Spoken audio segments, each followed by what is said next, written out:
สวัสดีครับพ่อแม่พี่น้องที่เคารพมือนี้พ่อใหญ่ซ้อยอีสานศิลป์กสิมาซื่นส่วนมักโลโปข่าวตื่นพ่อแม่พี่น้องไปเบิ่งหมอลำซิงคอนเสิร์ตหมอลำก็ว่ากันไปประจำวันที่22กุมภาพันธ์2569เด้อพี่น้องเด้อโอ้มื้อนี้หมอลำมีหลายคณะครับเริ่มต้นด้วยพญาถ้ำเนาะครับเนาะมาฝากมาตอนนำรายการสักการะลวงล้ำโลกลุ่มเมืองคนพี่น้องเอ้ยท่มมาหน้าในขังทุกขภัยห่มเพียงเสียงแต่เทพผ้าใบบอกในโลกเพศเหตุแต่ดินและฟ้าดึงหนาวบ่นวงกันเหตุแต่ไพ่วานั่นกะซุ่มหมู่น้ำข้นเฮานี่ตัวพี่น้องมั่วแต่เมาลืมหลงโลผ้าทะยานเต้นบ่ได้กลัวเก่งย่านกลัวกรรมทำบาปแล้วป้าสิหาบเตียนไม่ไพ่เสทอนตื่มลงละโนพี่น้องเนาะเอาฝากพ่อแม่พี่น้องเก็บไปคิดเด้อพี่น้องเด้อเป็นพญาถ้ำเริ่มต้นด้วยหมอลำคณะแรกครับมือนี้คำพูนร่วมมิตรครับสิแสดงอยู่ที่ว่าการอำเภอแว้งใหญ่จังหวัดขอนแก่นเด้อพี่น้องเด้อพี่น้องเศร้าขอนแก่นไปให้กำลังแรงใจแถวส้นบทแถวไผ่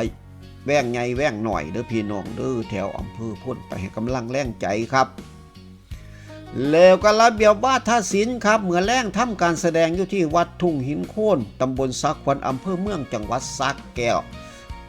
แฟนๆน้องตาวหยองไปให้กำลังแรงใจเด้อพี่น้องทางสระแก้วก็ได้แล้วก็มาล้ำใจเกินร้อยบอยซิลีไส้ครับเมื่อแรงทำการแสดงงานฉลองอุโบสถวัดแจ้งบ้านหันตำบลตะคุอำเภอปักธงไส้จังหวัดนครราชสีมาตามมาด้วยคอนเสิร์ตคุณแอนอรดีครับเป็นงานประจำปี 2569 งานสืบสานประเพณีโบราณเด้อพี่น้องดื้อวัดตะพังตำบลเสียงหลากใหญ่อำเภอสามโคกปทุมธานีครับพี่น้องครับส่วนเมื่อแรงคณะเสียงวิหกโนกพงศกรสีล่ำเลืองแม่ยานรับบ่ได้ลูกสะใภ้เป็นกระเทยอยู่ที่บ้านสำโรงตำบลห้วยเตยอำเภอกุดลั่งจังหวัดมหาสารคามฝากพี่น้องเศร้ากุดลั่งแถวบ่อระบือไปให้กำลังใจเนื้อขับเด้อตามมาด้วยหมอลำอลังการโซ่งานบวงสรวงพญานาคอ่างทวัชชัยเทศบาลมะอึอำเภอทวัดบุรีจังหวัด101เด้อพี่น้องเด้อแล้วก็สั้นเล่าบันเทิงศิลป์จักรพันธ์ลำเพื่อนหัวหน้าทีมงานสิแสดงอยู่ที่บ้านยางบึงเด้อพี่น้องเด้อตำบลกุศะอำเภอเมืองจังหวัดอุดรธานีครับแล้วก็หมอลำขวัญใจแฟนๆแม่นจักรพันธ์นะครับเด้องานฝังลูกนิมิตวัดบ้านเหลื่อมตำบลขุนเงินอำเภอเมืองจังหวัดยะโสธรพี่น้องครับ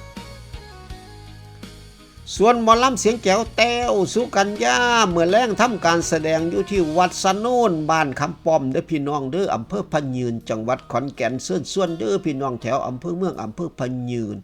อำเภอมั่นจากคิรีไปให้กำลังแรงใจแต้วสุกัญญาหมอลำเสียงแจ๋วเด้อครับเด้อและก็รัตนศิลป์อินตาไทยราชครับเมื่อแรงทำการแสดงอยู่ที่วัดป่าโคกสูงเด้อพี่น้องเด้อบ้านอีเลียนตำบลน้องคอนกวางอำเภอเมืองจังหวัดอุดรธานีครับพี่น้องวงเจริญบันเทิงศิลป์ย่าแม่เดือนเพ็ญอำนวยพร ขออภัยครับ สีทำการแสดงอยู่ที่วัดสะอาดเลี้ยงศรีเด้อพี่น้องเด้อบ้านนาดีตำบลนาดีอำเภอหนองแสงจังหวัดอุดรธานีครับแล้วกับปฐมบันเทิงศิลป์ครับเมื่อแรงทำการแสดงอยู่ที่วัดปานหนองวัวซ้ออำเภอหนองวัวซ้อจังหวัดอุดรธานีเด้อพี่น้องไปให้กำลังแรงใจกันหลายๆแล้วก็ปฐมเอาเดอโซ่ครับงานกล้วยไม้บานขออภัยครับงานกล้วยไม้ปลาบาน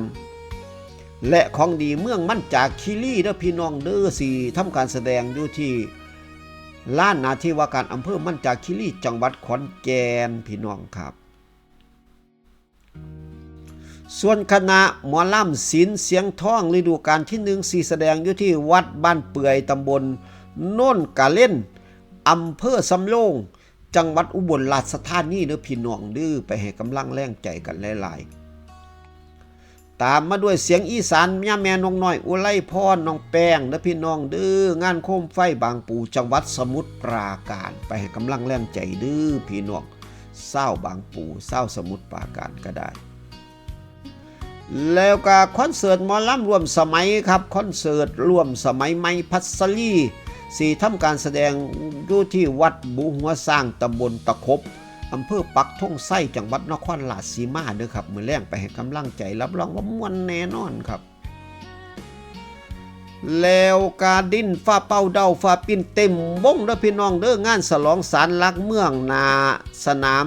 ที่ว่าการอำเภอน่าจะรวยจังหวัดอุบลราชธานีครับพี่น้องแล้วก็หมอลำซิ่งแบบใดฮะแบบใดนุปิยพรสมสุขเด้อพี่น้องเด้อเริ่มแสดงเวลา 20 นาฬิกาจนฮอดตีหนึ่งได้พี่น้องเด้ออยู่ที่บ้านเขาม่องตำบลทาสำโรงอำเภอวิเชียรบุรีจังหวัดเพชรบูรณ์ไปให้กำลังแรงใจเด้อโอ้รับรองว่าแก้วครับขนาดนี้ครับโดยเฉพาะนางเอกผู้งามครับนุปิยพรสมสุขแล้วก็แม่ทัพดอกเหมยครับเพ็ญนภาสมสุขเหมือนแรงงานพญาสร้างนางพญาผมหอมเด้อพี่น้องดื้องานพญาสร้างนางผมหอมอำเภอผู้หลวงจังหวัดเลยไปให้กำลังแรงใจเด้อครับเด้อกับกองทัพดอกเหมยแล้วก็หมอลำซิ่งแบงเคิงครับเหมือนแรงแม่นอภินันท์น้อยดาวเหนือปะทะกับสุนิสาเสียงเล่ไล่เด้อพี่น้องเด้ออยู่ที่บ้านห้วยสั้นหมู่ห้าตำบลแค่เหนืออำเภอบ้านไผ่จังหวัดขอนแก่นเด้อพี่น้องเด้อแล้วก็ผู้ใหญ่บ้านฟินแลนด์ครับสินำทีมค่ายเพลงโตเกียวมิวสิกเต็มวงเด้อพี่น้องเด้อไปแสดงอยู่ที่วัดวังน้ำฝนตำบลวังไม้อำเภอวังสมบูรณ์จังหวัดสระแก้วครับพี่น้องสระแก้วไปให้กำลังแรงใจหลายๆเด้อพี่น้องเด้อแล้วก็สาวน้อยเพชรบ้านแพงครับเหมือนแรงนี่ทำการแสดงอยู่ที่ตลาดนัดดอนหอคุ้มใต้วัดใต้โกสุมเด้อพี่น้องเด้อตำบลหัวขวางอำเภอโกสุมพิสัยจังหวัดมหาสารคามไปให้กำลังแรงใจเด้อพี่น้องเด้อแล้วก็สาวน้อยลำเพิ่นโซ่ครับสีทำการแสดงอยู่ที่วัดทุ่งสว่างบ้านบาฮีเด้อครับบ้านบาฮีตำบลโพไส้อำเภอพิบูลมังสาหารจังหวัดอุบลราชธานีครับพี่น้องครับแล้วก็ปิดท้ายด้วยหมอลำคอนเสิร์ตลำซิ่งใบเฟิร์นดาวกระจายครับหมอลำเมืองขอนแก่นเฮานี่ละเนาะครับหมอลำบ้านโคขี้หมอลำบัวใหญ่เฮาบัวใหญ่ตำบลบัวใหญ่น้ำพองเฮานี่ละสี่ทำการแสดงอยู่ที่บ้านเบิงอีเท่าท่าแก่ตำบลศิลาอำเภอเมืองจังหวัดขอนแก่นเด้อพี่น้องเด้อเป็นบุญพระเวทเด้อพี่น้องเด้อไปให้กำลังแรงใจกันหลายๆครับสำหรับมื้อนี้พ่อใหญ่ซ้ออีสานศิลป์ก็ฝากเส้นส่วนพ่อแม่พี่น้องไว้เพียงเท่านี้มื้อนากะค่อยว่ากันใหม่สำหรับมื้อนี้ให้พี่น้องโชคดีมีความสุขในการรับชมหมอลำซิ่งล่ำก่อนหรือว่าล่ำเรื่องต่อก่อนหรือว่าคอนเสิร์ตก็ดีแล้วก็มื้อหน้าก็ค่อยมาว่ากันใหม่ขอกล่าวคำว่าสวัสดีครับ